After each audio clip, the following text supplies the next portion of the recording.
respiration in human beings, right? The respiration in human beings and as well as in the plants, right?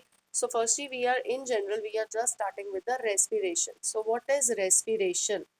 First of all, what is respiration? How to define respiration? Respiration can be defined as the process by which the living organisms they take in oxygen, give out carbon dioxide, and when the oxygen goes within the body, there is also the breakdown of the food.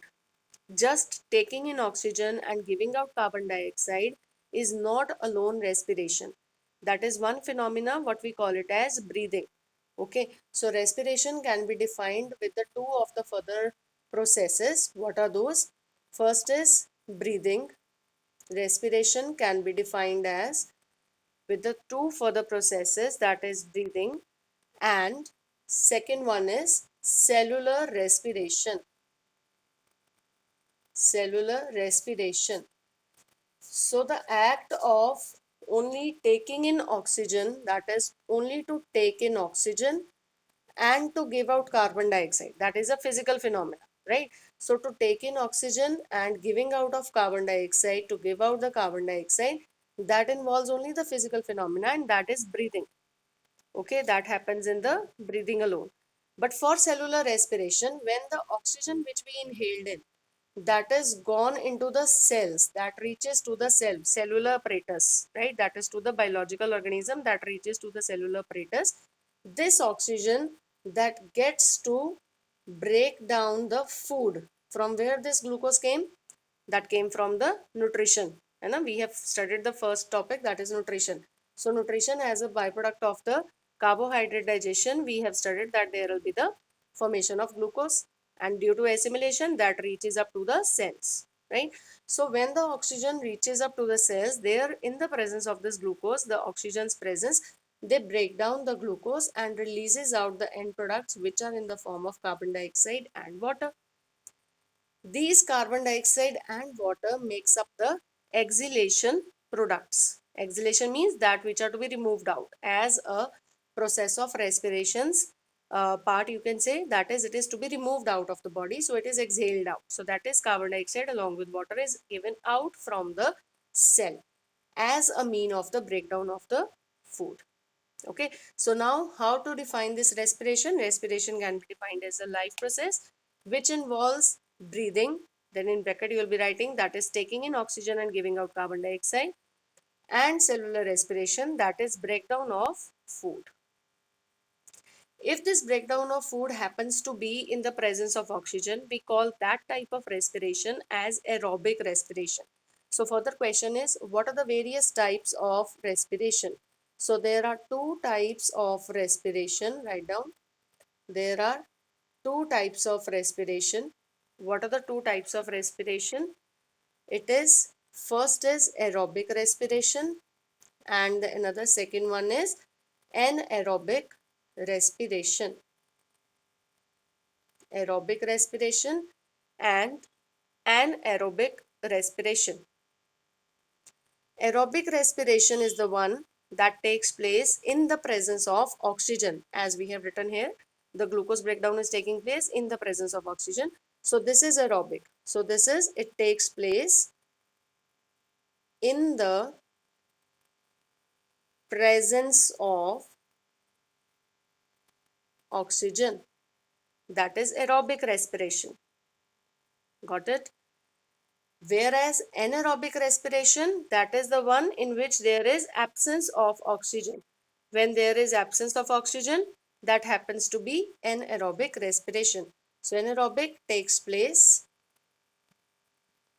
in the absence of oxygen. This takes place in the absence of oxygen. That is anaerobic respiration. Aerobic respiration's end products are always and always carbon dioxide and water. So what are the end products of the aerobic respiration? That are carbon dioxide and water always.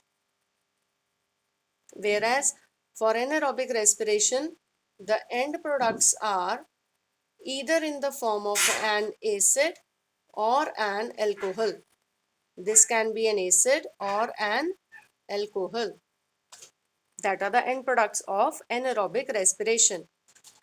Coming to the next, aerobic respiration mostly takes place, this mostly takes place in the higher organisms, right? So this mostly takes place, mostly takes place in higher organisms like we people, human beings. We respire through aerobic respiration, whereas anaerobic respiration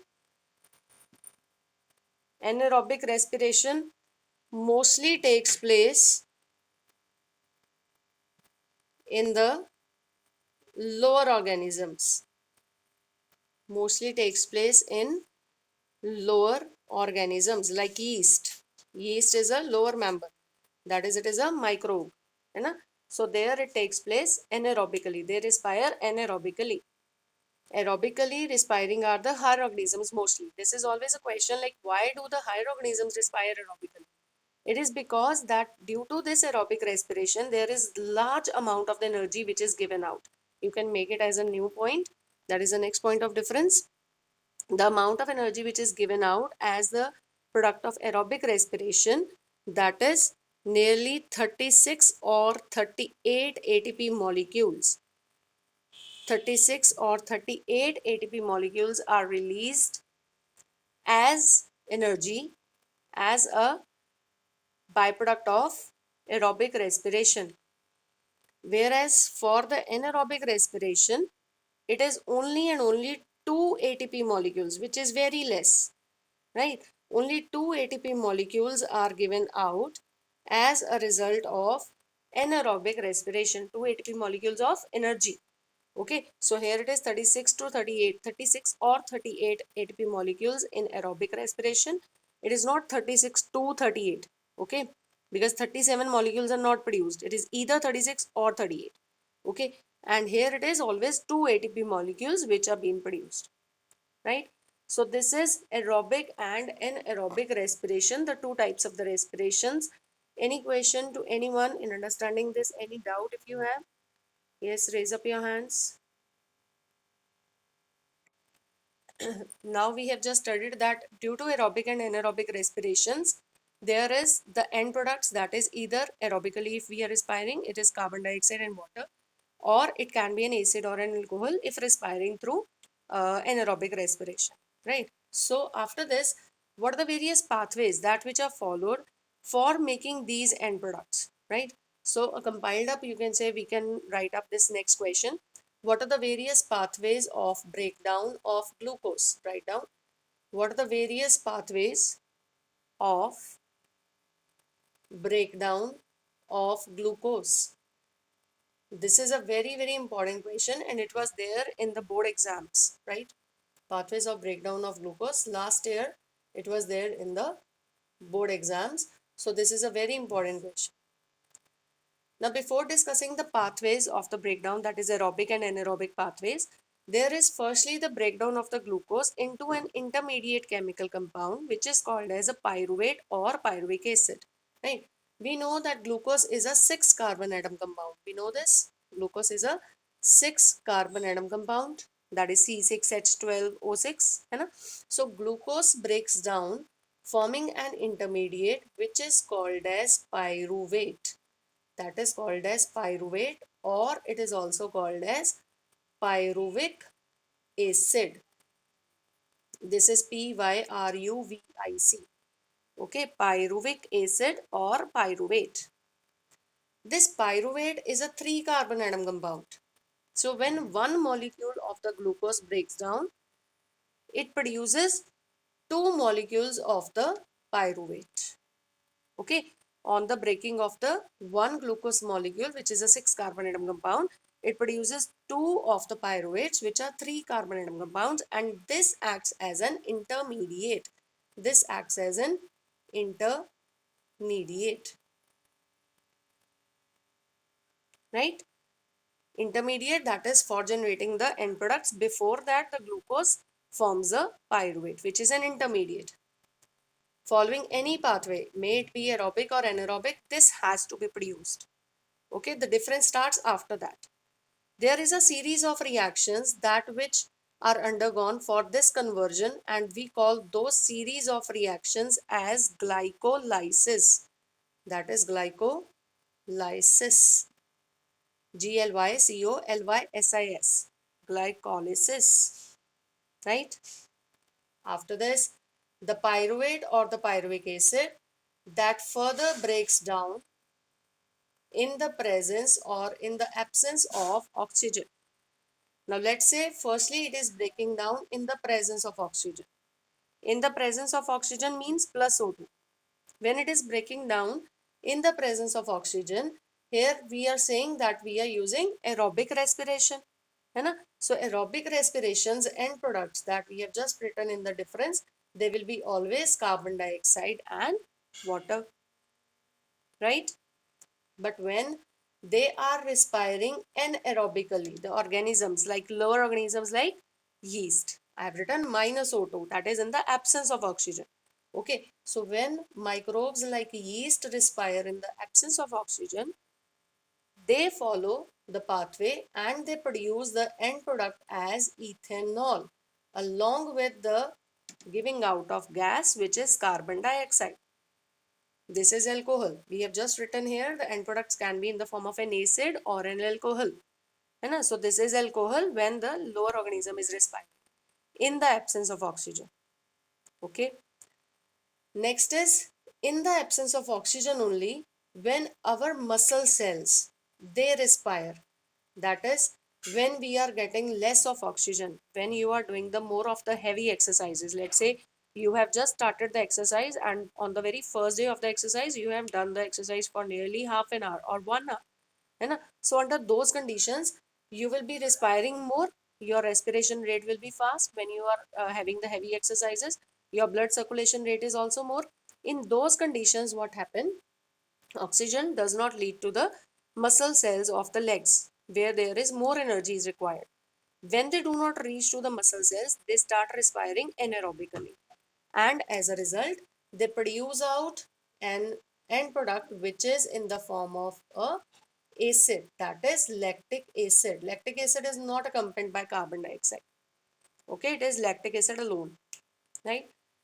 This acid does not dissolve, does not get exited out from the body, that is deposited within the body, that is within the muscle cells. And because of this acid which gets deposited within the muscle cells, there happens to have the muscular cramps. We do experience the formation of the muscular cramps within our legs. Cramps like खलियां जिसको कहते हैं हम, है ना? So cramps जो है वो पड़ जाते हैं within the legs. That is because the muscle cells they are respiring anaerobically. Okay, clear? There is a series of reactions which are involved for this conversion, that is for aerobic respiration, forming the carbon dioxide and water. That series of reactions is called as Krebs cycle. Krebs apostrophe S. Okay, that is Krebs cycle. That you have to only write on this top arrow. Okay, not on this common arrow. You have to just write it on the top arrow. Okay, clear? So these are the different pathways. What was the question? Pathways of the breakdown of the glucose. So these are the different pathways by which the glucose that breaks down either aerobically or anaerobically in the lower organisms or in some you can say conditional higher organisms. Okay, leading to the formation of the muscular cramps. How can we get rid of these muscular cramps? What are the treatment methods for the muscular cramps? We can get rid of these muscular cramps either by giving the hot oil massages or hot water bath. Okay, just provide the hot oil massage to that particular area where there are cramps, or we can also provide the hot water bath.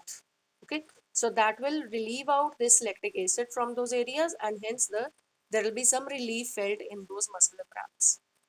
Right? So this is the pathway of the breakdown of the glucose. Okay. Now further, before further talking about the inhalation and exhalation, how the process takes place, now we have to draw the diagram for the human respiratory system. Okay, so just give a heading of human respiratory system. Before this, if anybody is having any question, yes, Arman, just a second, bache.